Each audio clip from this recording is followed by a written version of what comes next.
సమంత అలాగే రాజ్ నెడుమూరు ఇద్దరు కూడా 4 నెలల క్రిందట డిసెంబర్ 1 తేదీన బెంగుళూరులోని అంటే కోయంబత్తూరులోని ఈషా ఫౌండేషన్‌లో భూత శుద్ధి వివాహం చేసుకున్నారు.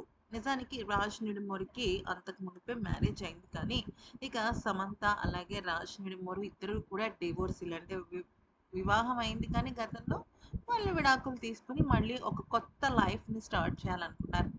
ఈవెన్ నాగ చైతన్య పెళ్ళైన తర్వాత కూడా సమంత విషయంలో అందరూ అదే అనుకున్నారు. సమంత కూడా మంచిగా ఇంకొక పెళ్లి చేసుకొని తన లైఫ్‌ని రీస్టార్ట్ చేయాలి అని చాలామంది అనుకున్నారు.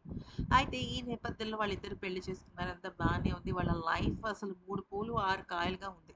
అయితే తాజాగా ఏమైంది అంటే సమంత ఒక బెడ్‌రూమ్ ఫోటోని షేర్ చేసింది. ఆ బెడ్‌రూమ్‌లో రాజ్ నిడుమూరు ఉన్నాడు. రాజ్ నిడుమూరు బెడ్ మీద పడుకోకుండా ఆఫీస్ వర్క్ చేసుకుంటూ ల్యాప్‌టాప్‌లో తను చాలా బిజీగా ఉన్నాడు. అయితే మా వారి నిర్వాకం ఇది అని చెప్పేసి తను ఒక పోస్ట్ అయితే పెట్టింది. అయితే జనరల్‌గా ఏంటంటే వాళ్ళ ఆయన హార్డ్ వర్కర్ అని చెప్పేదానికి తను ఒక పోస్ట్‌నయితే పెట్టింది.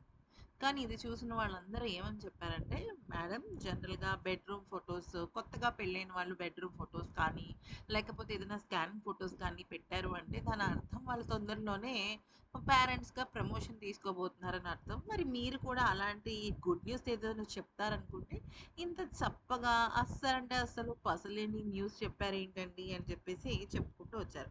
అయితే దీనిలో ఇంకొక మాట తనేం చెప్పింది అంటే, ఎప్పుడు వర్క్ చేస్తూనే ఉంటాడు. నాతో రొమాంటిక్‌గా ఉండడు అనే అర్థం వచ్చేటట్టుగా కూడా అక్కడ ఒక పోస్ట్ ఉందనమాట. దానికి కూడా కొంతమంది కామెంట్ చేస్తూ రాజ్ గారు మీతో రొమాంటిక్‌గా ఉండటం లేదా? మీరు లేదా రాజ్ గారితో రొమాంటిక్‌గా ఉండట్లేదా?